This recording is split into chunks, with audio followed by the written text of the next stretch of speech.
coba pakai paket, terus pakai wifi, baru bisa ini, iya. Ustadz, ini Afwan, kita malam ini Zoom-nya ternyata kita langganannya sudah habis, Ustadz. Hmm, Jadi kita kan otomatis nih kalau misalkan jamaahnya lebih dari 3 orang, kan dia dibatasi 10 menit ya Ustadz ya. Dibatasi 40 iya, menit ya Ustadz. 40 ya.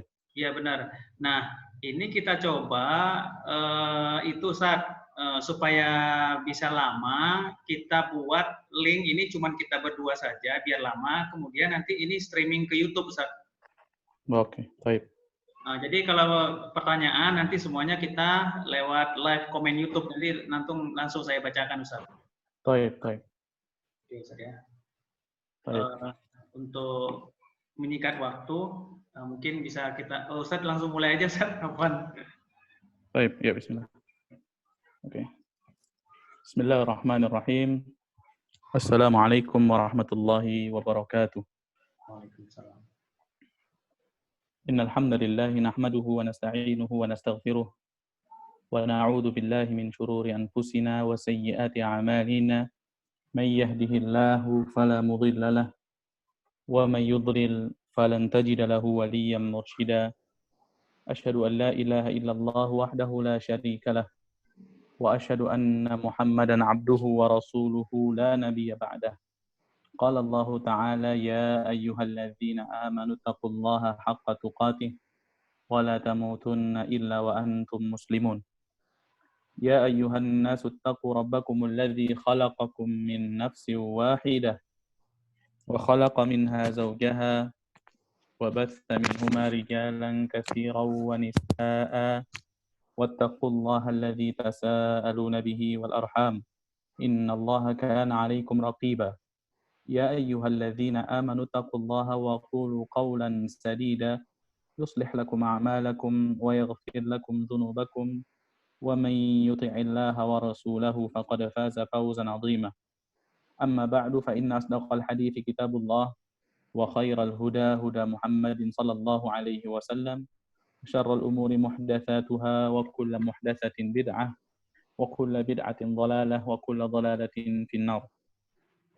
Alhamdulillah, ikhwatal iman rahimani wa rahimakumullah. Allah Subhanahu wa taala masih memberikan kepada kita berbagai macam nikmat karunia dan Allah masih memudahkan kita untuk mendekatkan diri kepadanya dengan cara menuntut ilmu. Maka ini merupakan nikmat yang sangat agung yang wajib kita mensyukuri nikmat tersebut. Agar Allah Subhanahu wa taala memberikan kepada kita keberkahan daripada ilmu yang kita pelajari dapat kita amalkan di dalam kehidupan sehari-hari sebagai bekal bertemu dengan Allah Azza wa Jalla kelak. Salawat dan salam tak lupa kita curahkan kepada junjungan kita Nabi Muhammad sallallahu alaihi wasallam beserta para kerabat, para sahabat dan orang-orang yang mengikuti beliau sallallahu alaihi wasallam di dalam kebaikan. Ikhwatul iman rahimani wa rahimakumullah. Alhamdulillah sekarang ini kita sudah sampai pada tanggal 12 Rabiul Awal atau yang bertepatan dengan tanggal 29 Oktober 2020. Sekarang ini kita berada di dalam bulan Rabiul Awal, ya, berarti kurang lebih sekitar 6 bulan lagi insya Allah Allah Subhanahu wa taala akan pertemukan kita dengan Sayyidus Syuhur, dengan penghulunya seluruh bulan, yaitu bulan Ramadan. Maka termasuk di antara kebiasaan para salaf terdahulu sebagaimana yang disampaikan oleh Mu'alla ibnul Fadl, bahwasannya kebiasaan para salaf yaitu berdoa 6 bulan sebelum datangnya bulan Ramadan agar Allah Subhanahu wa taala memasukkan mereka ke dalam bulan Ramadan. Kanu yad'una Allah sittata ashhurin an yuballighahum Ramadan. Mereka itu kebiasaannya berdoa kepada Allah Subhanahu wa taala 6 bulan, ya, lamanya sebelum datangnya bulan Ramadan agar Allah Subhanahu wa taala menganugerahkan kepada mereka bulan Ramadan dapat beribadah di dalam bulan tersebut. Karena begitu agungnya bulan Ramadan, maka mintanya sekitar 6 bulan sebelum datangnya bulan Ramadan. Maka mulai saat ini bisa kita perbanyak berdoa kepada Allah Subhanahu wa taala, ya, sebagaimana doa yang diucapkan juga oleh para salaf, ya, Allahumma sallimni ila Ramadan wa sallim li Ramadan wa tasallamhu minni mutaqabbala. Itu di antara doa yang sering diucapkan, ya Allah, sampaikanlah Ramadan kepada aku, sampaikanlah aku kepada bulan Ramadan, dan terimalah amalan yang aku laksanakan di dalam bulan Ramadan. Jadi kita perbanyak minta kepada Allah Subhanahu wa taala agar Allah memberikan kepada kita karunia dipertemukan dengan Sayyidus Syuhur, yaitu bulan Ramadan. Kemudian ikhwatul iman rahimani wa rahimakumullah, insyaallah pada kesempatan yang berbahagia ini, meskipun tertunda sekitar kurang lebih setengah jam, ya kita akan membahas satu kajian ya tematik yang judulnya ketika futur mulai melanda. Futur ya, di dalam istilah futur itu adalah berhenti ataupun diam. Kalau futurul harakah ya, futurul harakah yaitu ketika anggota tubuh seseorang itu berhenti setelah bergerak. Itu yang dinamakan futurul harakah. Ya, jadi fa, ta, waw, ra. Futur itu dinamakan apa? Berhenti. Kalau di dalam istilah syariat, futur itu adalah seseorang yang tidak mampu melaksanakan ibadah. Entah itu karena malas, entah itu karena godaan, entah itu karena hawa nafsu, tidak mampu melaksanakan ketaatan kepada Allah Subhanahu wa taala.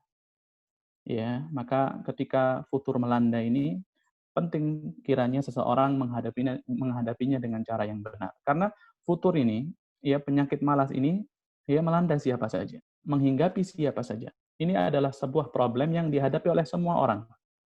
Baik itu orang yang alim maupun orang yang awam, baik itu laki-laki maupun wanitanya. Ya, baik itu orang yang baru hijrah, bahkan yang sudah lama hijrah bisa saja terjangkit penyakit futur. Bahkan para sahabat Rasulullah SAW.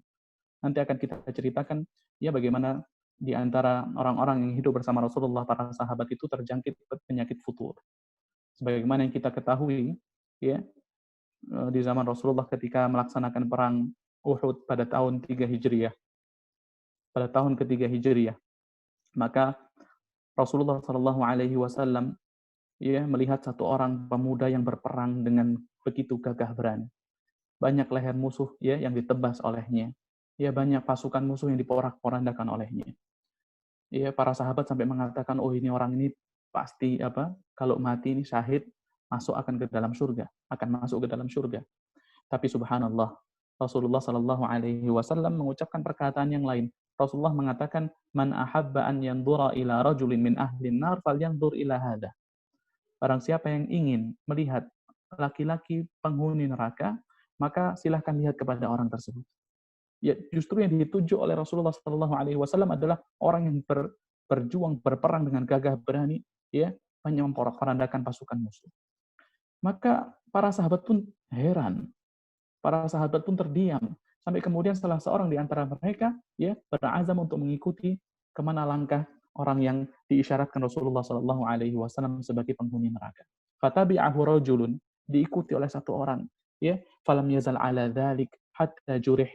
Maka pemuda itu berperang terus dengan gagah berani sampai kapan? Sampai dia terluka. Sampai dia terluka. Maka kemudian diperhatikan. Ternyata ketika dia terluka dan dia tidak sabar.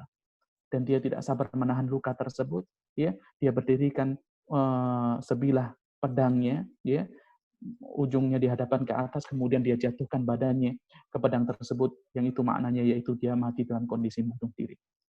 Maka kemudian orang tersebut berjalan menuju Rasulullah SAW mengabarkan perihal pemuda tadi yang berjihad di awal mula berjihad dengan gagah berani, tapi justru ketika mati dalam kondisi bunuh diri. Maka Rasulullah SAW mengatakan, Inna rajula la ya'malu bi'amali ahli jannah wa innahu lamin ahli nar. Sesungguhnya ada seorang yang beramal dengan amalan penghuni surga, akan tetapi dia merupakan penghuni neraka. Kemudian Rasulullah tutup sabdanya dengan ucapan, wa innamal a'malu bil khawatim. Karena sesungguhnya setiap amalan itu tergantung akhirnya. Maka kita ini yang sekarang ini, Masya Allah, kita ini ya berusaha mencari ilmu, berusaha untuk menetapi jalan Al-Quran, jalan As-Sunnah, mendengarkan ustadz-ustadz yang kredibel di dalam bidangnya. kemudian kita mencoba untuk mengamalkan di dalam kehidupan sehari-hari kita. Jangan sampai kemudian kita memiliki rasa ujub, karena belum tentu Allah Subhanahu wa taala akan tutup hidup kita dengan penutupan yang baik.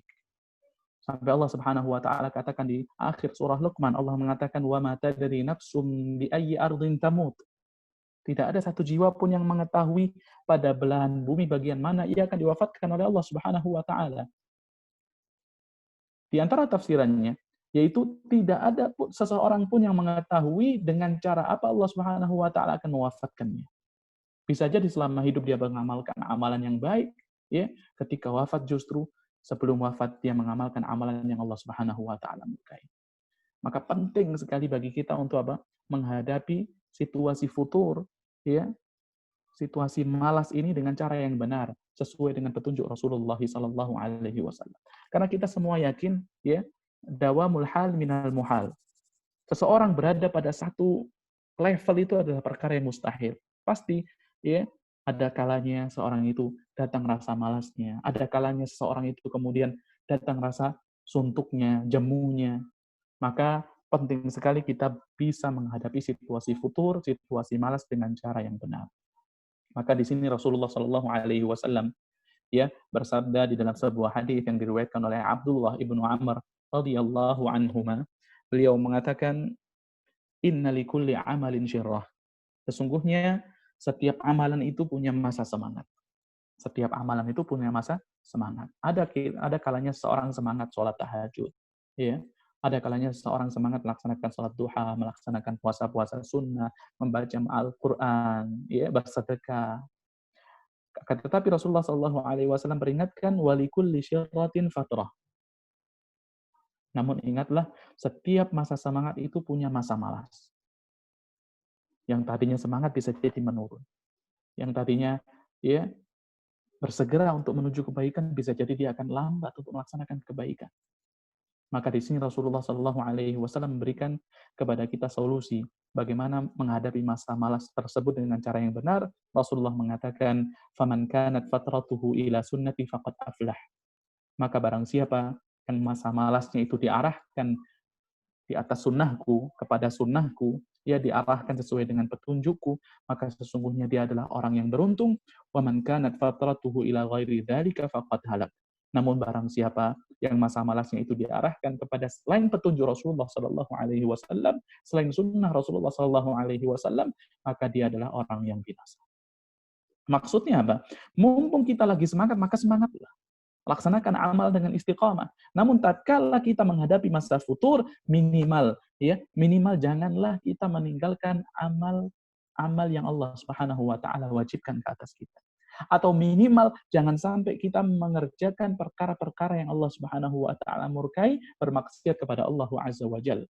Karena ada orang yang menghadapi masa futur dengan cara yang salah, dia tinggalkan yang wajib, dia laksanakan, ya, larangan-larangan Allah Subhanahu wa taala, dia terjang larangan-larangan Allah Azza wa Jalla, maka ini adalah, ya, salah seorang adalah orang yang menghadapi masa futur dengan cara yang tidak tepat, dengan cara yang salah. Ya, karena kalau kita tetap, ya, menetapi sesuatu yang wajib tetap kita kerjakan, kita hindarkan diri kita daripada melaksanakan kemaksiatan, maka insya Allah rasa semangat itu akan kembali, kemudian kita mampu mengamalkan amalan-amalan yang sunnah, yang itu melengkapi amalan-amalan yang wajib. Sebagaimana yang saya katakan di atas tadi, bahwasannya sifat futur ini, ya, rasa malas ini pernah juga dialami oleh sahabat Rasulullah Sallallahu Alaihi Wasallam. Bukan hanya kita orang-orang belakangan ini, ya, para sahabat Rasulullah yang beriman bersama Rasulullah, berjuang bersama Rasulullah, ya, terkadang mereka juga dihinggapi penyakit futur, yaitu malas melaksanakan ibadah, yaitu amalannya itu ngedrop, turun amalannya itu, dia tidak bisa melaksanakan amalan dengan maksimal. Sebagaimana yang diceritakan oleh salah seorang sahabat yang bernama Hanzalah Al-Usayyidi radhiyallahu anhu. Ini termasuk di antara katibul wahyi, yaitu orang yang tugasnya, ya, salah seorang sahabat yang tugasnya mencatat wahyu ketika wahyu diturunkan kepada Rasulullah Sallallahu Alaihi Wasallam. Bisa kita katakan dia juga termasuk sekretaris wahyu, ya, pencatat wahyu daripada Rasulullah Sallallahu Alaihi Wasallam. Pernah suatu ketika Hanzalah Al-Usayyidi radhiyallahu anhu berjalan ya, kemudian dia bertemu dengan Abu Bakar. Ini Hanzalah mengatakan, ya, dia mengatakan, laqitu Abu Bakrin, aku bertemu dengan Abu Bakar, ya. Kemudian aku mengatakan kepada Abu Bakar, nafaqa Hanzalah. Hanzalah mengatakan kepada Abu Bakar bahwasanya Hanzalah telah munafik. Hanzalah telah munafik. Maka kemudian Abu Bakar As-Siddiq radhiyallahu an, ya, kemudian mengatakan, subhanallah, ma taqul? Maha suci Allah, apa yang kau ucapkan ini? Apa yang kau ucapkan? Kenapa kau katakan dirimu adalah seorang yang munafik? Maka kemudian Hanzalah menyampaikan alasannya kepada Abu Bakar Siddiq radhiyallahu an. Hanzalah mengatakan, nakunu inda Rasulillah sallallahu alaihi wasallam yudzakkiruna bin nari wal jannah hatta ka'anna ra'yul ain. Hatta ka'anna ra'yu ain. Ya, kita itu berada bersama Rasulullah, bermajelis bersama Rasulullah sallallahu alaihi wasallam. Kemudian Rasulullah mengingatkan kita tentang surga, tentang neraka. Maka saat itu kita rasakan surga dan neraka itu seakan-akan berada di hadapan kita. Seakan-akan ada di pelupuk mata kita. Surga dan neraka itu seakan-akan ya begitu nyata di mata kita. Begitu nyata di hadapan kita. Kemudian فَإِذَا خَرَجْنَا مِنْ عِنْدِ رَسُولِ اللَّهِ صَلَى اللَّهُ عَلَيْهِ وَسَلَّمَ عَافَسْنَا الْأَزْوَاجَ وَالْأَوْلَادَ وَالضَّيْعَاتِ فَنَسِينَا كَثِيرًا. Tapi permasalahannya, kata Hanzalah, ketika aku pulang meninggalkan Rasulullah sallallahu alaihi wasallam, bubar ataupun meninggalkan majelis Rasulullah sallallahu alaihi wasallam menuju rumah, bertemu dengan istri, bertemu dengan anak, bertemu dengan pekerjaan, bertemu dengan kesibukan, fanasina katsira, aku melupakan yang banyak. Aku melupakan apa yang Rasulullah sallallahu alaihi wasallam ya ceritakan kepada aku tentang surga dan neraka tadi. Banyak perkara-perkara yang kemudian terlupa. Maka kemudian Abu Bakar setelah mendengar alasan daripada Hanzalah, Abu Bakar mengatakan, ya, kalau begitu, kata Abu Bakar, sesungguhnya aku juga mengalami sesuatu yang kau alami. Aku juga mengalami seperti yang kau alami. Maka kemudian Abu Bakar dan Hanzalah berangkat untuk bertemu dengan Rasulullah Shallallahu Alaihi Wasallam. Ini para sahabat ini, ya. Di antara kemuliaan mereka, yaitu mereka tidak pernah merasa ujub, tidak pernah merasa berbangga diri ketika mampu melaksanakan sebuah amalan, akan tetapi mereka itu senantiasa merasa khawatir tentang keimanan mereka, merasa khawatir tentang perkara-perkara akhirat. Sampai Abu Bakar Siddiq, orang terbaik setelah Rasulullah Sallallahu Alaihi Wasallam, yang kata Rasulullah, kalau saja imannya Abu Bakar itu diletakkan di kifah, yaitu di dalam timbangan, kemudian imannya semua umat ini diletakkan di dalam satu timbangan yang lainnya, maka sungguh yang akan berat, lebih berat adalah timbangan iman daripada Abu Bakar Siddiq. Sudah seperti itu, tapi Abu Bakar As-Siddiq radhiyallahu anhu masih khawatir sampai dia berjalan bersama Hanzalah untuk menemui Rasulullah. Maka Hanzalah ketika di hadapan Rasulullah Shallallahu Alaihi Wasallam, dia sampaikan, ya, sebagaimana yang ia sampaikan di hadapan Abu Bakar, dia mengatakan, nafaqah Hanzalah, ya Rasulullah, Hanzalah telah munafik. Maka kemudian Rasulullah Shallallahu Alaihi Wasallam mengatakan, wa madzaka, ada apa wahai Hanzalah? Maka Hanzalah mengatakan, nakunu indaka tudzakkiruna bin nari wal jannah hatta ka'anna ra'yu ain ya Rasulullah. Kami itu berada di majelis bersamamu. Ketika itu engkau mengingatkan surga, mengingatkan neraka. Seakan-akan surga dan neraka itu nampak jelas di mata kami. Falamma kharajna min indik. Tapi ketika kami keluar, meninggalkan majelismu ya Rasulullah, afasnal azwaja wal awlada wal dhai'at. Kami bertemu dengan keluarga, dengan anak, dengan pekerjaan-pekerjaan kesibukan kami. Fanasina katsira. Kami melupakan, ya, banyak tentang apa yang engkau sampaikan kepada kami ya Rasulullah. Maka kemudian Rasulullah Shallallahu Alaihi Wasallam mengatakan, walladhi nafsi biyadih, demi zat yang jiwaku berada di tangannya, lau tadumuna ala ma takununa indi, wa fi dzikri lasafahatkumul malaikatu ala furushikum wa fi turuqikum, walakin ya Hanzalah sa'atan thalatha marrat. Maka Rasulullah Shallallahu Alaihi Wasallam mengatakan, demi zat yang jiwaku berada di tangannya, ya, jika kalian menetapi perbuatan ketika kalian berada di sisiku, jika kalian merasakan di rumah kalian, ketika bersama keluarga kalian, ketika bersama anak kalian, ketika bersama kesibukan-kesibukan kalian, pekerjaan kalian, kalian rasakan sebagaimana ketika kalian berada di sisiku. Maksudnya ingatnya kepada Allah itu sebagaimana ketika berada di sisi Rasulullah Sallallahu Alaihi Wasallam. Maka Rasulullah mengatakan, niscaya para malaikat akan menjabat tangan kalian di dalam setiap bentang perjalanan hidup dan langkah-langkah kalian. Akan tetapi wahai Hanzalah, sa'atan sedikit demi sedikit.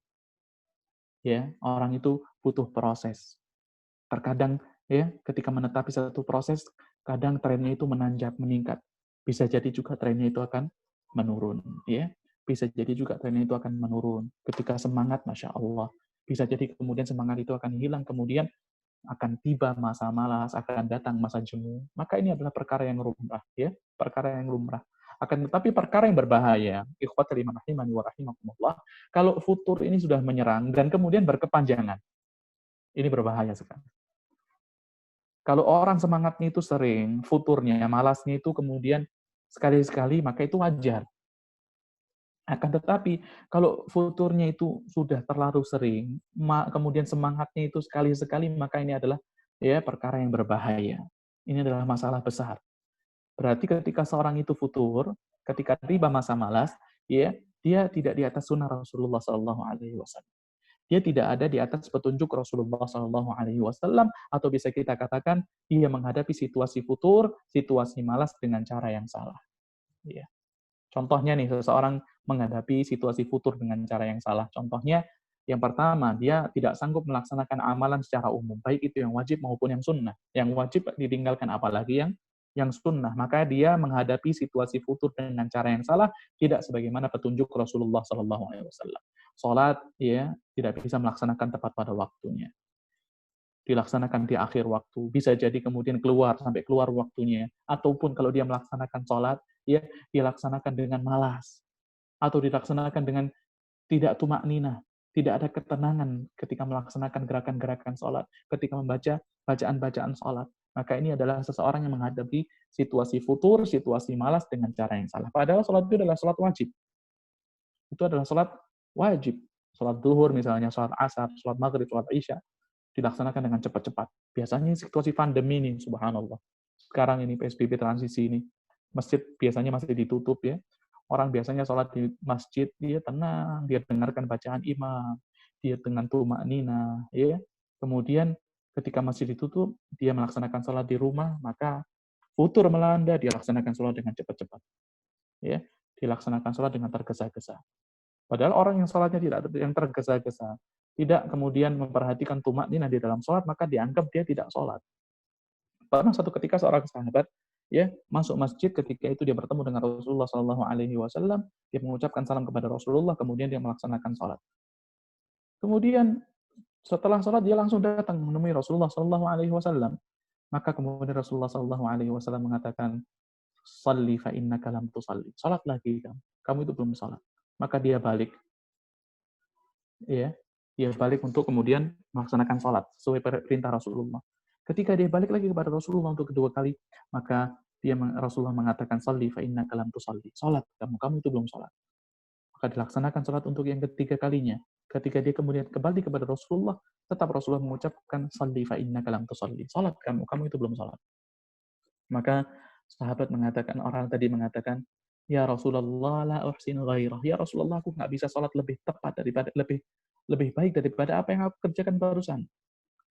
Fa'alimni, maka ajarkanlah aku ya Rasulullah bagaimana sholat yang benar. Maka kemudian Rasulullah mengajarkan kepada dia sholat yang benar, bagaimana setelah takbir, ya. Kemudian dia baca ya doa istiftah, kemudian dia baca Al-Fatihah, kemudian dia baca ma tayassara minal Qur'an, apa yang mudah daripada Al-Qur'an. Kemudian ruku' sampai rukuknya itu sempurna, hatta tatma'inna raki'an. Ya, kemudian dia i'tidal, dia baca bacaannya, kemudian dia sujud hatta tatma'inna sajidan, sampai sujudnya itu sempurna. Maksudnya melaksanakan gerakan-gerakan salat dengan tumakninah. Tapi kalau orang sudah sholatnya, apa itu sholat wajib lagi, itu tidak dengan tumak nina, dilaksanakan dengan cepat-cepat, itu dia menghadapi situasi futur, situasi malas dengan tidak sesuai dengan petunjuk Rasulullah Shallallahu Alaihi Wasallam. Contoh lagi, tidak bisa melaksanakan amalan, contoh lagi ragu-ragu di dalam bersedekah. Ya, ketika bersedekah ragu-ragu, ketika dia mau keluarkan uang untuk membantu orang lain ragu-ragu. Ya, maka ini termasuk di antara orang yang menghadapi situasi futur dengan cara yang salah. Yang kedua, contoh seseorang yang menghadapi situasi futur dengan cara yang salah, yaitu tidak mudah terenyuh ketika membaca Al-Quranul Karim atau ketika mendengarkan lantunan daripada Al-Quranul Karim. Maksudnya ketika mendengarkan bacaan Al-Quran, dia tidak mudah terenyuh, tidak bisa meneteskan air mata. Kemudian tidak merasa nikmat ketika mendengarkan Al-Quran, tidak mampu mentadabburi Al-Quran. Padahal Allah Subhanahu wa taala perintahkan afala yatadabbaruna Al-Quran. Allah tanya, mengapa mereka tidak mentadabburi Al-Quran? Am ala qulubin aqfaluha? Apakah di dalam hati mereka itu ada kuncinya? Jadi orang yang tidak bisa mentadaburi Al-Quran, tidak mau mentadaburi Al-Quran, tidak mau mengupayakan hal-hal, perkara-perkara yang bisa memudahkan dia untuk mentadaburi Al-Quran, berarti hati orang tersebut telah terkunci. Allah katakan, am ala qulubin aqfaluha. Allah juga katakan, afala yatadabbaruna Al-Quran. Mengapa mereka tidak mau mentadaburi Al-Quran? Kemudian Allah katakan, walau kana min indi ghairillahi lawajadu fihi ikhtilafan katsira. Kalau saja mereka Al-Quran itu tidak turun daripada Allah Subhanahu wa taala atau turun daripada selain Allah Azza wa Jalla, maka sungguh mereka akan mendapati di dalam Al-Quran itu perselisihan yang sangat banyak. Maka ketika seorang tidak mampu mentadabburi Al-Quran itu adalah indikasi sakitnya hati seseorang. Bisa jadi kemudian hatinya sakit, bisa jadi kemudian hatinya itu tidak bisa melaksanakan ataupun menerima kebaikan. Makanya Utsman bin Affan radhiyallahu an pernah mengatakan, "Lau tahurat qulubuna ma syabi'na min kalami rabbina." Kalau saja hati kita itu bersih, hati kita itu suci, hati kita itu tidak ada masalah, tidak ada penyakit, maka ma syabi'na min kalami rabbina, kita tidak akan pernah puas, kita tidak akan pernah kenyang ketika membaca firman Allah Subhanahu wa taala. Tapi bagaimana keadaan kita saat ini? Orang kalau baca koran, bisa itu khatam sehari. Koran berapa halamannya itu? Masya Allah, tulisannya kecil-kecil. Itu bisa khatam sehari kalau koran. 24 halaman, oke. 24 halaman dia khatam. Tapi baca Al-Quran, yang satu juznya itu 20 halaman, dia tidak sanggup laksanakan. Jangan 20 halaman. Kalau setengah juz saja, 10 halaman. Sanggup nggak kita baca istiqamah? Setiap hari kita baca 10 halaman Al-Quran. Kalau tidak 5 halaman sudah, 1/4 juz. Kalau kita bandingkan dengan aslafuna, dengan para salaf terdahulu, subhanallah. Ada seorang salaf, seorang tabi'in yang bernama Urwah ibn Zubair. Itu kalau baca Al-Quran, 1 hari, enggak 1 hari. Ketika di siang hari, dia baca Al-Quran 1/4, bukan 1/4 juz, 1/4 Al-Quran. Rubu'ul Quran, dia baca dengan cara melihat. Ketika di malam hari, dia baca 1/4 yang dia baca siang hari tadi dengan cara melihat, dia baca 1/4 itu, 1/4 Al-Quran maksudnya, di dalam sholat malamnya, subhanallah. Kita tidak minta seperti itu, 1 hari 7,5 juz, enggak. 1/4 Al-Quran itu berarti berapa? 1/4 Al-Quran sekitar 15 juz, 7,5 juz. Kita tidak perlulah banyak-banyak seperti itu. Kita mulai dengan sedikit-sedikit, yang penting istiqamah, yang penting hari-hari kita isi dengan lantunan Al-Quran, dengan mentadaburi Al-Quran, dengan membaca terjemahan daripada Al-Quran. Kemudian yang ketiga, contoh seseorang yang terjangkit penyakit futur, kemudian dia menghadapi tidak sesuai dengan petunjuk Rasulullah, yaitu dia terjangkit penyakit taswif. Apa itu penyakit taswif? Ini salah satu di antara senjata iblis, salah satu di antara senjata syaitan, at-taswif, yaitu ketika seseorang menunda-nunda amalannya. Karena senjata syaitan itu paling tidak ada 3. Yang pertama yaitu talbis, yaitu syaitan menutupi kebaikan sehingga kebaikan itu tidak diketahui, sehingga kebaikan itu tidak mampu diamalkan oleh seorang hamba. Yang kedua yang dinamakan dengan at-tazyin. Apa itu at-tazyin? Yaitu syaitan menghiasi keburukan sehingga nampak seperti kebaikan. Itu yang dinamakan dengan at-tazyin. Bagaimana iblis, laknatullah alaih, ketika memerintahkan ataupun menyuruh Nabi Adam dengan istrinya untuk memakan buah daripada pohon terlarang. Padahal Allah Subhanahu wa taala larang Nabi Adam dan istrinya untuk memakan buah daripada pohon tersebut. Akan tetapi kemudian fazayyana lahumus syaitan. Kalau bahasa Al-Qur'annya, syaitan ataupun iblis itu menghiasi sesuatu yang buruk itu sehingga nampak baik di mata mereka. Apa yang iblis katakan kepada Nabi Adam? Iblis mengatakan, hal adulluka ala syajaratil khuld. Wahai Adam, mau nggak kamu saya kasih tahu? Ada pohon yang bisa membawa kekekalan. Ada pohon yang bisa membawa kekekalan. Kemudian iblis juga mengatakan kepada Nabi Adam dan pasangannya dengan istrinya, Iblis mengatakan, illa an takuna malakaini aw takuna minal khalidin. Kalau kamu makan buah itu, kenapa Allah larang kamu makan buah itu? Ya, karena Allah tidak mau kalian berdua menjadi dua malaikat. Jadi kalau kalian mau menjadi malaikat, maka kalian harus makan buah itu. Kalau kalian jadi malaikat, maka kalian akan tinggal di surga dengan kekal.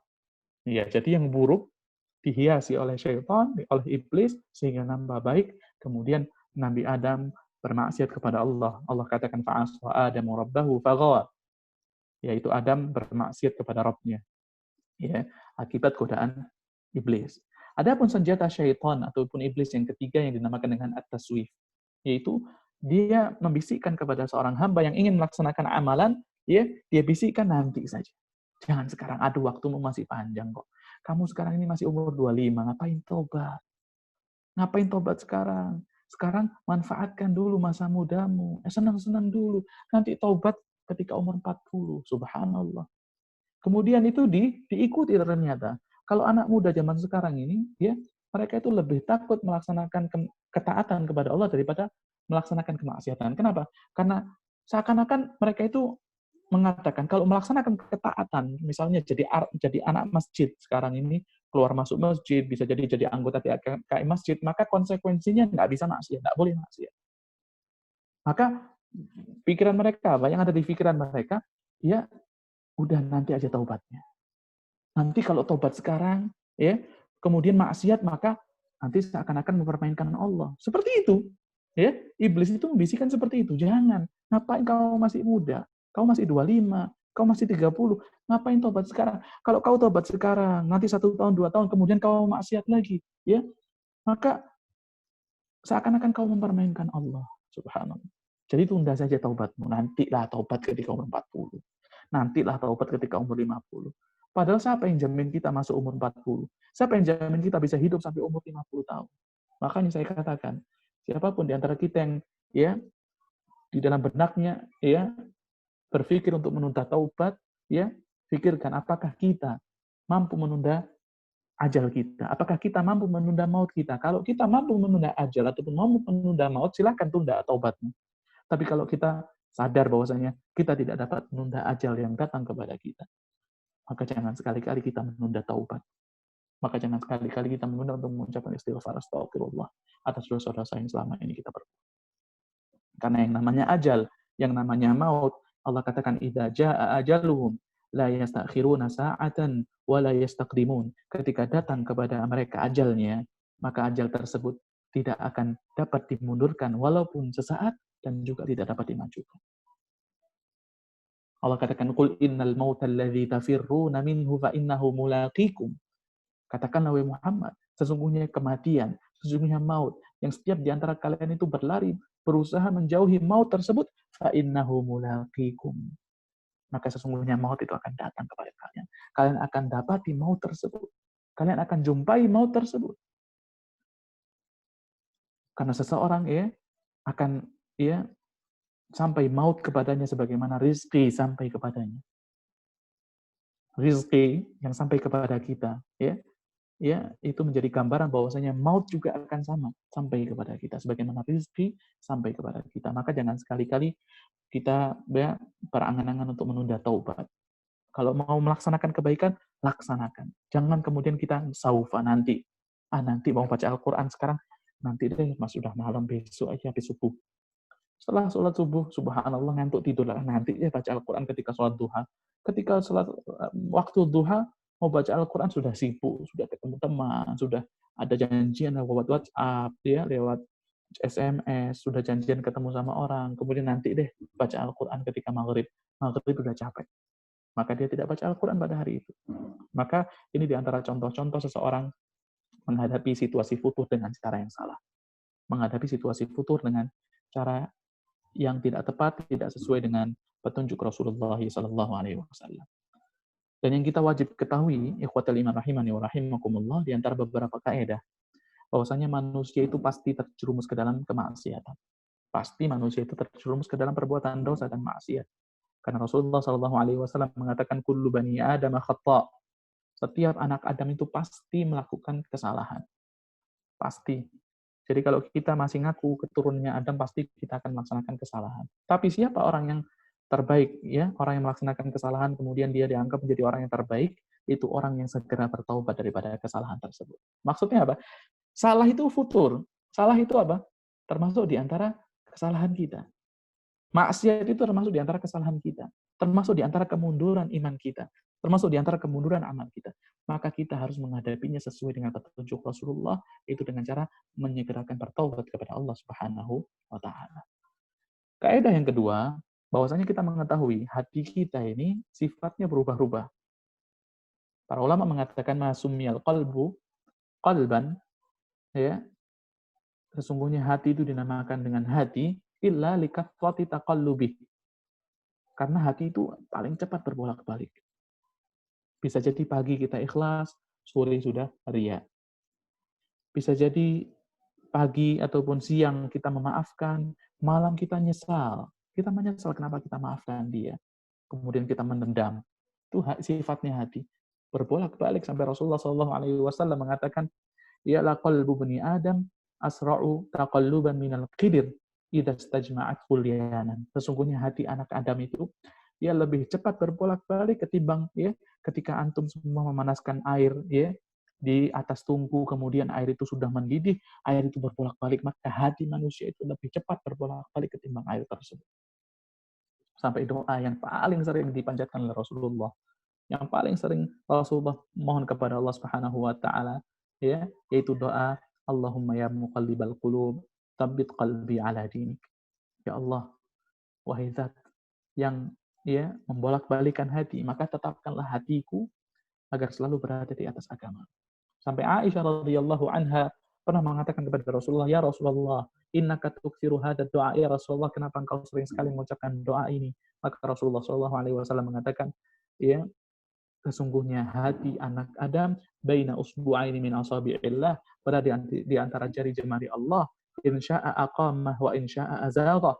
Kalau Allah Subhanahu wa taala berkehendak, bisa saja Allah berikan keistiqamahannya. Kalau saja Allah Subhanahu wa taala berkehendak, bisa saja Allah Subhanahu wa taala memalingkan. Dan Rasulullah SAW berdoa, Allahumma ati nafsi taqwaha wa zakkiha anta khairu man zakkaha anta waliyuha wa maulaha. Ya Allah, berikanlah kepada hatiku kesuciannya. Minta agar hatinya dijaga oleh Allah Subhanahu wa taala, karena Rasulullah tahu, Rasulullah sadar bahwasanya hati itu sifatnya berbolak-balik. Dan kemudian yang wajib kita ketahui, di antara kaidah yang wajib kita ketahui, yaitu iman. Iman kita itu ya naik dan turun. Iman kita itu naik dan turun. Tidak ada imannya seseorang kemudian levelnya satu level di atas terus, enggak. Pasti kadang turun, kadang naik. Kalau imannya malaikat itu satu level juga. Imannya malaikat itu satu level. Ya, Allah Subhanahu wa taala ciptakan mereka, ya, tidak pernah bermaksiat kepada Allah, selalu melaksanakan perintah Allah. La ya'sunallaha ma amarahum wa yaf'aluna ma yu'marun. Mereka itu tidak pernah maksiat atas apa yang Allah Subhanahu wa taala perintahkan kepada mereka, dan mereka selalu mengerjakan apa yang Allah Subhanahu wa taala perintahkan mereka untuk mengerjakannya. Itu sifatnya malaikat. Tapi kita manusia, iman kita naik dan iman kita terkadang turun. Yazidu bi ta'ah, bisa naik ketika melaksanakan ketaatan, wa yanqusu bil ma'siyah, dan bisa berkurang ketika melaksanakan kemaksiatan. Iya.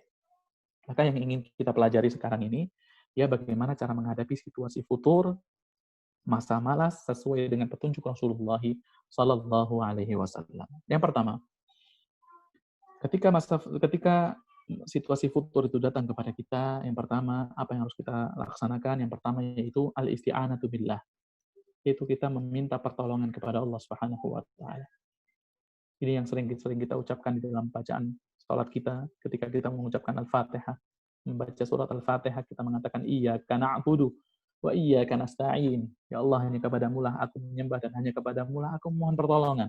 Minta pertolongan kepada Allah Subhanahu wa taala, ya, agar Allah Subhanahu wa taala kembalikan semangat itu, agar Allah Subhanahu wa taala mantapkan kita untuk melaksanakan ketaatan. Sampai Rasulullah SAW juga bersabda, ista'in billahi wa la ta'jaz.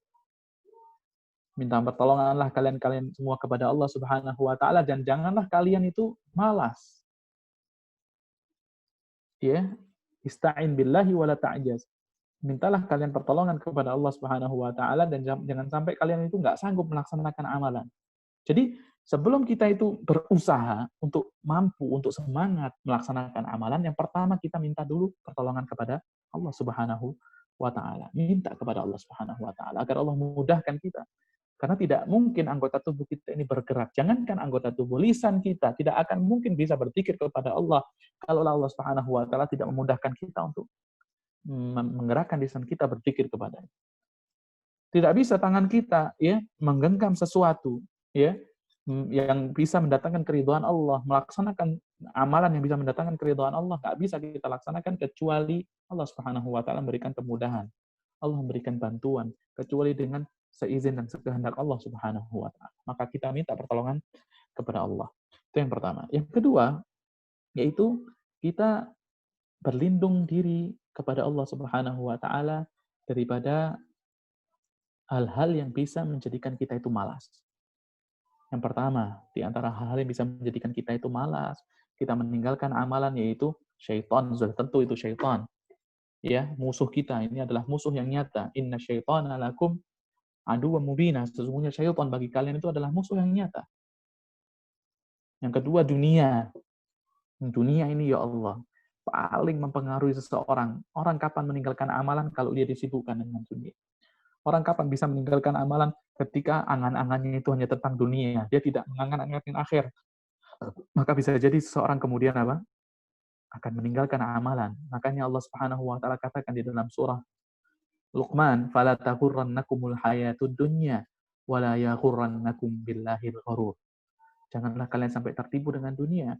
Janganlah kalian tertipu, ya, tidak berzikir, tidak mengingat Allah Subhanahu wa Ta'ala, kalian ditipu oleh penipu, yaitu syaitan. Syaitan itu senang menipu. Ketika seorang mau mengeluarkan sedekah misalnya, seorang ingin ya menginfakkan hartanya di jalan Allah untuk memenuhi kebutuhan saudaranya yang membutuhkan misalnya. Apa yang dibisikkan syaitan? Allah Subhanahu wa Ta'ala katakan, "Asy-syaitanu ya'idukumul faqra wa ya'murukum bil fahsya." Syaitan itu selalu membisikkan kepada kalian, menakut-nakuti kalian dengan kefakiran, dan memerintahkan kalian untuk berbuat dengan perbuatan yang keji. Jadi orang kalau mau keluarin duit, ya Allah, nanti saya gimana? Ya Allah, di rumah jadi masih kurang, aduh di rumah aja belum lebih. Ngapain saya kasih sama orang? Enggak deh, enggak jadi deh. Syaitan akan selalu bisik-bisikan kita, akan selalu ya ancam kita, akan selalu kemudian takut-takuti kita dengan kefakiran. Wallahu ya'idukum maghfiratan minhu wa fadla. Akan tetapi Allah Subhanahu wa Ta'ala selalu menjanjikan kepada kalian ampunan dan karunia. Makanya aneh, di dalam Al-Qur'an itu janji Allah Subhanahu wa Ta'ala itu sangat banyak. Ketika seseorang itu mau mengeluarkan hartanya di jalan Allah, pasti akan Allah Subhanahu wa Ta'ala ganti. Allah katakan, "Wa ma anfaqtum min syai'in fa huwa yukhlifuh." Tidaklah kalian menginfakkan sesuatu kecuali Allah Subhanahu wa Ta'ala akan lipat gandakan, Allah Subhanahu wa Ta'ala akan ganti. Allah juga katakan, "In tuqridullaha qardan hasanan yudha'ifhu lakum." Ketika kalian berikan pinjaman kepada Allah dengan pinjaman yang baik, niscaya Allah Subhanahu wa Ta'ala akan lipat gandakan, ya. Allah akan berikan kepada kalian wa yaghfir lakum. Allah akan kasih bonus lagi. Apa bonusnya? Yaitu ampunan Allah Subhanahu wa Ta'ala. Banyak sekali janji-janji Allah terkait bersedekah, terkait berinfak, terkait menyedekahkan harta di jalan Allah Subhanahu wa Ta'ala. Matsalul ladzina yunfiquna amwalahum fi sabilillahi kamatsali habba. Orang kalau bersedekah di jalan Allah, seakan-akan dia itu menanam satu benih. Ambatat sab'a sanabil, yang mana satu benih itu muncul 7 cabang. Fi kulli sumbulatin mi'atu habbah. Setiap cabang ada 100 benih, 700 lipat ganda. Subhanallah. Allah juga tutup ayat itu dengan mengatakan, "Wallahu yudha'ifu liman yasha' wallahu wasi'un alim." Allah melipat gandakan sesuai dengan kehendaknya, dan Allah Subhanahu wa Ta'ala Maha luas dan Maha mengetahui, Maha luas karunia-Nya. Jadi janji Allah bagi orang yang mau menginfakkan hartanya di jalan Allah itu sangatlah banyak di dalam Al-Qur'an. Dan Allah itu adalah zat yang perkataannya itu tidak pernah berdusta. Innallaha la yukhliful mi'ad. Allah itu kalau ngomong itu tidak pernah berdusta. Sampai Allah ulangi 2 kali dalam Al-Qur'an, "Wa man asdaqu minallahi haditsa." Siapa yang paling jujur perkataannya dibanding Allah? "Wa man asdaqu minallahi qila." Siapa yang perkataannya lebih benar dibanding Allah Subhanahu wa Ta'ala? Allah ini menjanjikan dengan janji yang sangat banyak di dalam Al-Qur'an, dan Allah ini la yukhliful mi'ad, tidak pernah menyalahi janjinya. Adapun sebaliknya, syaitan itu mengancam kita di dalam Al-Quran 1 kali saja ancamannya. Dan syaitan itu adalah makhluk yang paling pendusta. Tapi mengapa kok sebagian di antara kita mengindahkan ya, godaan syaitan, rayuan syaitan, kita lebih takut ancaman syaitan daripada janji Allah Subhanahu wa Ta'ala. Jadi aneh sekali. Janji Allah dalam Al-Quran begitu banyak, Allah akan gandakan, Allah akan lipat gandakan, Allah akan berikan lebih, Allah akan lipat gandakan menjadi 10, 700 kelipat gandaan yang tidak terhitung, dan Allah itu sifatnya tidak pernah berdusta, Allah itu sifatnya perkataan yang paling benar. Adapun syaitan mengancam kita dengan 1 kali ancaman di dalam Al-Quran, dan syaitan itu adalah makhluk yang paling pendusta, tapi mengapa kok kita membenarkan ucapan syaitan ketimbang ucapan Allah Subhanahu wa Ta'ala? Jadi kita minta pertolongan ya dari godaan syaitan, kita ucapkan a'udzubillahi minasyaitonir rajim. A'udzubillahi samii'il 'aliim minasyaitonir rajim. Dengan ta'awud dengan bacaan yang diajarkan Rasulullah sallallahu alaihi wasallam. Termasuk di antara yang diajarkan Rasulullah ya, Allahumma inni a'udzubika minal hammi wal hazan wa a'udzubika minal ajzi wal kasal wa a'udzubika minal jubni wal bukhl wa a'udzubika min ghalabatid daini wa qahrir rijal. Di situ dikatakan wa a'udzubika minal ajzi wal kasal. Ya Allah, aku berlindung diri kepadamu daripada sifat tidak mampu melaksanakan amalan, tidak mampu beribadah, wal kasal, daripada sifat malas. Minta perlindungan diri kepada Allah Subhanahu wa Ta'ala. Jadi yang pertama, untuk menghadapi situasi futur yaitu kita minta tolong kepada Allah. Yang kedua, kita berlindung kepada Allah Subhanahu wa Ta'ala.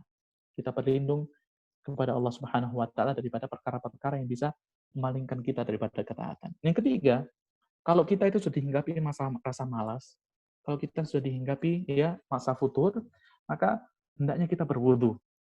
Kita berwudu, kemudian berzikir, kemudian melaksanakan sholat. Jadi kalau kok tiba-tiba malas ya baca Al-Quran, kenapa ya? Kemarin kok semangat, sekarang kok malas ya? Maka kemudian kita mengucapkan ta'awud, kemudian kita berwudu. Kita berwudu, kemudian kita melaksanakan salat sunnah mutlak 2 rakaat.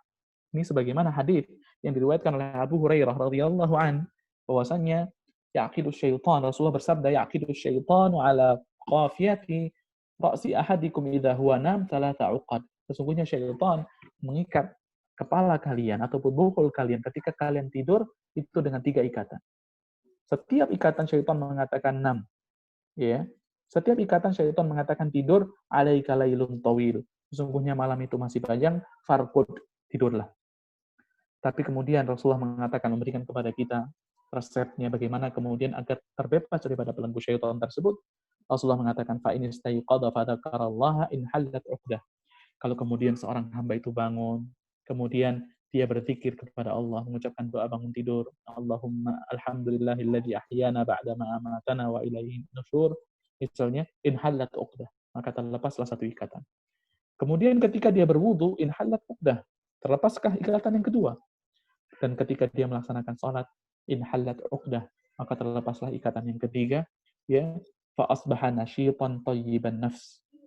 Maka dia akan berbagi hari dalam kondisi semangat. Jadi yang pengen semangat pagi harinya itu laksanakan resep ini. Laksanakan yang petunjuk Rasulullah ini.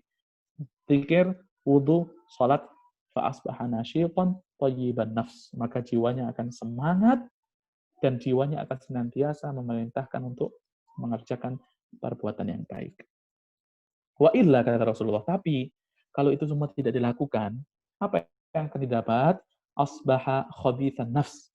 Dia akan berpagi hari, jiwanya itu buruk. Pengen untuk mengerjakan perbuatan-perbuatan yang buruk, kaslan. Dan dia akan juga malas. Jadi kalau kita malas itu kita introspeksi diri, bisa jadi kita tidak ya mengindahkan petunjuk Rasulullah ketika bangun tidur, kita tidak membaca doa bangun tidur, kemudian kita tidak berwudu dan melaksanakan sholat sunnah untuk melepas ikatan-ikatan syaitan. Kemudian cara untuk menghadapi futur yang ketiga yaitu dengan cara beramal ketaatan sesuai dengan kemampuan. Karena banyak orang-orang yang semangat melaksanakan amalan dengan kuantitas yang sangat banyak, akan tetapi begitu cepat dan begitu mudah mereka tinggalkan amalan tersebut. Karena itu sudah wajar orang kalau imannya itu belum sinkron dengan, ya, amalannya itu tidak sinkron dengan imannya, bisa jadi kemudian dia akan tinggalkan amalan itu, ya. Ya kita kalau mau coba sekarang kita sholat tahajud misalnya, ya bisa jadi mungkin 8 rakaat, satu witir, 4 rakaat, satu witir, ya. Bangun di sepertiga malam, akhir, ya. Kemudian kita melaksanakan sholat tahajud, kemudian kita beristighfar di waktu sahur, sedikit-sedikit saja. Jangan kemudian bangun mulai jam 1 atau jam 12 sholat tahajud mulai jam 12. Itu mungkin cuma 3 hari, 4 hari, seminggu maksimal, habis itu sudah nggak bangun lagi. Baca Al-Quran juga seperti itu, sedikit-sedikit saja. Yang penting istiqomah. Misalnya 1 juz. Ya udah istiqomahin 1 juz. Nggak bisa 1 juz, setengah juz. Istiqomahkan setengah juz. Seperempat juz. Istiqomahkan seperempat juz. 3 lembar. Istiqomah yang penting 3 lembar.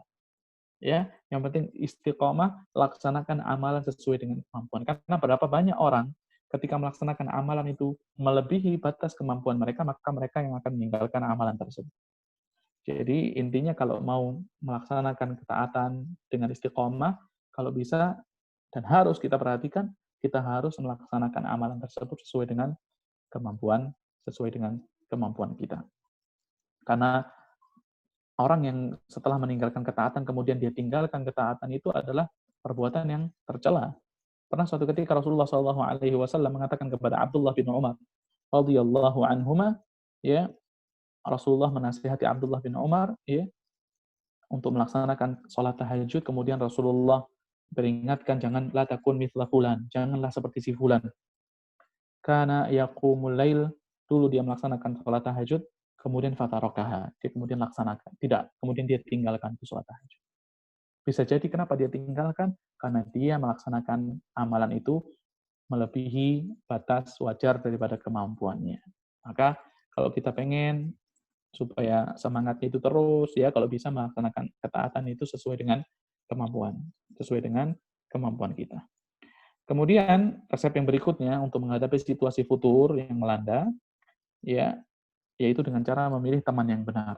Dengan cara memilih teman yang benar. Jadi kalau kita gaulnya sama orang benar, sama orang soleh, insya Allah kita akan, ya, diarahkan minimal. Kita akan ikut untuk melaksanakan ketaatan. Karena orang yang benar, orang yang soleh ini tahu hari ini jam sekian misalnya, apa yang harus dilakukan, pada waktu ini, dalam kondisi seperti ini, apa yang harus dilakukan. Maka kalau kita duduknya sama mereka, insya Allah kita juga akan mengerjakan amal ketaatan sebagaimana yang mereka kerjakan. Sampai Ibnu Qudamah rahimahullah mengatakan kalau mau pilih teman itu paling tidak yang memiliki 5 kriteria.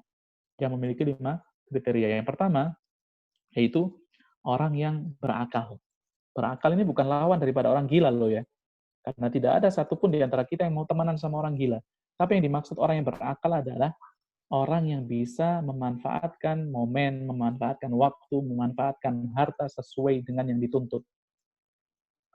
Sesuai dengan yang dibutuhkan. Misalnya, waktu ini dia harus gunakan untuk apa, dia tahu itu. Maka dikatakan ini orang berakal. Misalnya, ini harta ada sekian. Digunakan untuk apa? Dia tahu itu untuk apa. Sebaliknya, orang yang as-safi, orang yang dia tahunya perkara-perkara yang remeh saja. Kalau ngomong masalah bola, Masya Allah, hafal sudah. Ini pemain ini tahun sekian di klub ini, tahun sekian transfer lagi ke klub ini, kemudian pindah di sini, hafal dia. Kemudian tahu ini klub bola ini berapa kali juara, ini negara ini berapa kali juara, hafal dia. Tapi hafal perkara-perkara yang remeh, perkara-perkara yang tidak ada manfaatnya, perkara-perkara bola. Tapi kalau perkara-perkara rukun sholat, hafal nggak rukun sholat? Perkara Al-Quran, juz amma, sudah hafal belum juz amma? Karena banyak orang yang justru hafal yang remeh-remeh. Password, apa, kalau dia memang orang gamers biasanya, orang yang sudah gandrung main games ya, subhanallah itu dia tahu itu passwordnya, dia tahu itu apa, cheat-nya, dia tahu itu pencet apa, nanti ilmunya seperti hafal. Tapi untuk perkara-perkara yang kepada manfaat, ketaatan kepada Allah, dia tidak hafal. Maka ini dikatakan orang nggak berakal. Maka kalau kita pengen teman yang baik, yang pertama kita pilih orang yang berakal. Yang kedua siapa? Yaitu husnul khuluq, orang yang memiliki akhlak yang mulia. Akhlak ini penting. Karena kalau orang ya tidak memiliki akhlak yang mulia, kita nggak bakal betah duduk bersama dia, karena lisannya begitu mudah untuk mengucapkan perkataan-perkataan yang kotor. Kita tidak akan betah untuk bermuamalah dengan orang tersebut, karena bisa jadi apa? Orang itu kalau utang nggak dibayar, kalau janji nggak ditepati, subhanallah. Dan kemudian bukan termasuk para pelaku dosa, orang yang fasik. Yang keempat, wala mubtadi', bukan termasuk pelaku bid'ah. Yang lebih umum lagi yaitu penyeru kepada kebid'ahan. Kita jauhi orang-orang seperti itu. Yang kelima adalah wala harisun 'ala dunya, bukan orang yang tamak terhadap dunia. Maka kita kalau milih teman yang baik, teman yang benar itu bisa kemudian menghantarkan kita, ya, menyemangati kita. Kalau kita lemas, ya kita disemangati oleh teman kita. Kalau kita malas misalnya untuk datang ke majelis taklim misalnya, maka teman kita yang akan jemput kita. Upayakan kita bagaimana untuk hadir sama-sama. Tapi kalau temannya biasanya hadirnya majelis-majelis yang lalai, subhanallah, mereka juga akan jemput kita. Tapi dibawa ke tempat yang lalai, dibawa tempat yang nggak benar, yang Allah Subhanahu wa taala tidak ridhoi. Ya, jadi itu diantara resep untuk menghadapi situasi futur. Yang berikutnya, ini yang sebentar sebelum terakhir nih, ya, yaitu janganlah kita meremehkan dosa-dosa kecil. Misalnya, kita sedang dalam situasi malas nih, sedang futur. Misalnya yang sunnah-sunnah ini kita berat untuk mengerjakannya. Minimal jangan tinggalkan yang wajib-wajib. Dan minimal lagi, jangan sampai, ya, jangan sampai kita melaksanakan kemaksiatan kepada Allah walaupun kemaksiatan yang kecil. Karena banyak orang ketika itu kemudian meremehkan kemaksiatan yang kecil, kemudian ya Allah cuma segini doang, ada apa? Allah sifatnya pengampun. Kemudian dia laksanakan kemaksiatan itu. Maka ini orang yang berbahaya. Maka ini adalah sifat yang berbahaya. Kenapa? Karena kemaksiatan itu bisa mengundang kemaksiatan yang lain. Ini yang penting kita ketahui. Bisa mungkin kali ini kita melaksanakan kemaksiatan yang kecil, bisa jadi besok lebih besar lagi. Dan yang kedua, maksiat akan menghalangi seseorang dari ketaatan kepada Allah. Jadi hukumannya itu apa? Ketika seorang melaksanakan kemaksiatan, walaupun kemaksiatan yang kecil, ya kemaksiatan itu akan mengundang kemaksiatan yang lain. Ini yang pertama. Yang kedua, kemaksiatan itu bisa menghalangi seseorang daripada melaksanakan ketaatan. Makanya Ibnu Jauzi mengatakan, pernah suatu ketika datang seorang kepada Hasan al-Basri, kalau tidak salah, kemudian orang itu mengatakan, a'yani qiyamul lail, aku kok nggak sanggup melaksanakan qiyamul lail, kok sulit sekali untuk melaksanakan sholat tahajud gitu ya. Kemudian apa yang diucapkan Hasan al-Basri? Dia mengatakan, qayyadatka khotayak, oh kamu nggak sanggup itu, kamu nggak bisa melaksanakan ketaatan, tahajud, karena kamu telah diikat oleh kesalahan-kesalahan. Kau itu dibelenggu dengan dosa-dosa yang selama ini kau lakukan. Maka bermaksiat ini, hukumannya ini, ya bisa jadi seseorang itu melaksanakan kemaksiatan yang lainnya, kemudian bisa jadi seseorang itu akan terhalang daripada melaksanakan kebaikan. Ya, mungkin sampai di sini saja ya kajian kita. Kita akan lanjutkan dengan sesi tanya jawab. Mungkin akan dibacakan oleh moderator. Tafadhol. Alhamdulillah, baik Ustaz.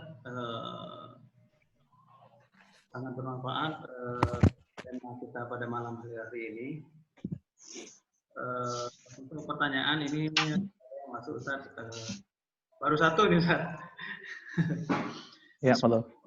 Ustaz, bagaimana caranya kita tahu kalau taubat kita diterima oleh Allah Subhanahu wa taala? Baik. Ya. Bagaimana caranya agar kita mengetahui bahwasanya taubat kita itu Allah Subhanahu wa taala terima ya? Tentunya dengan kita menetapi rukun daripada taubat itu sendiri.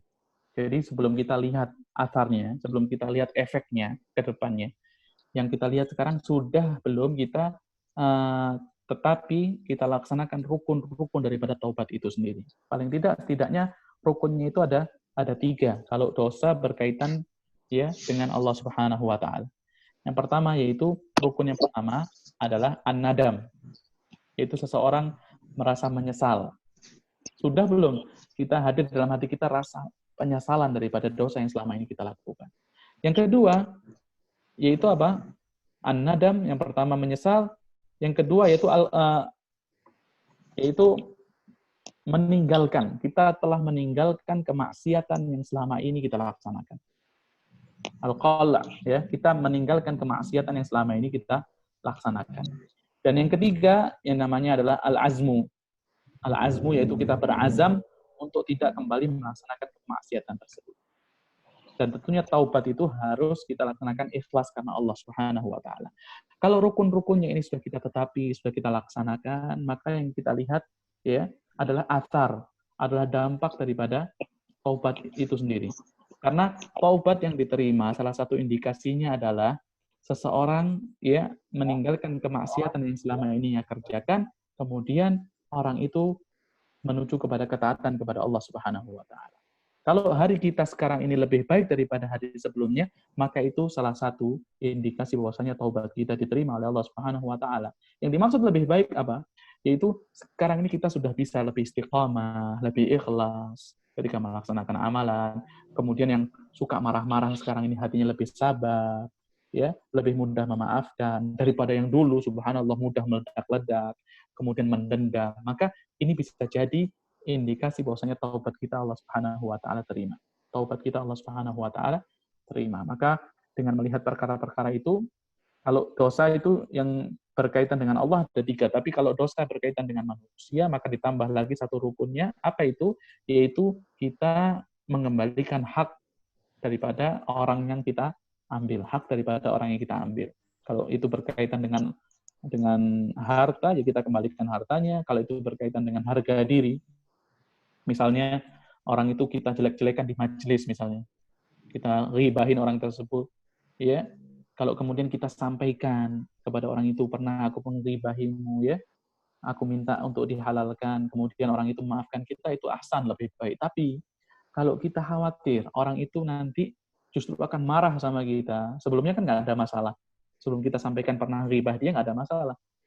Kalau kita sampaikan khawatirnya apa? Dia akan marah kepada kita, maka cukup kita bikin majelis yang sama, kita kemudian puji orang itu di majelis yang sebelumnya kita jelek-jelekan orang itu di majelis tersebut. Ya, itu dengan cara apa? Dengan cara seperti itu. Kalau berkaitan dengan harga diri, ya berkaitan dengan harga diri. Kalau berkaitan dengan harta dikembalikan dan lain sebagainya. Untuk minta apa? Minta maaf juga boleh, ya. Dan itu berkaitan dengan manusia, berkaitan dengan Allah Subhanahu wa taala. Kemudian kita lihat bagaimana kesudahannya, bagaimana asarnya, bagaimana dampaknya ya pada kehidupan kita. Kalau kita itu lebih baik daripada sebelumnya, maka insya Allah itu merupakan indikasi taubat kita diterima oleh Allah Subhanahu wa taala. Ya. Lagi? Bagi jemaah yang ingin bertanya, kami persilahkan.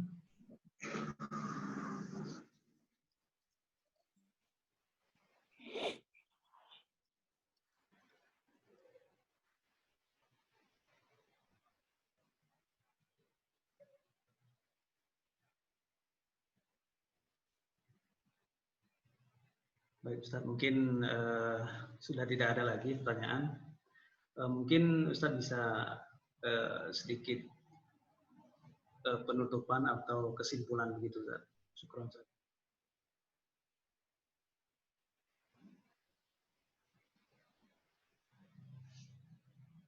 Ustaz, mic antum mati Ustaz, afwan.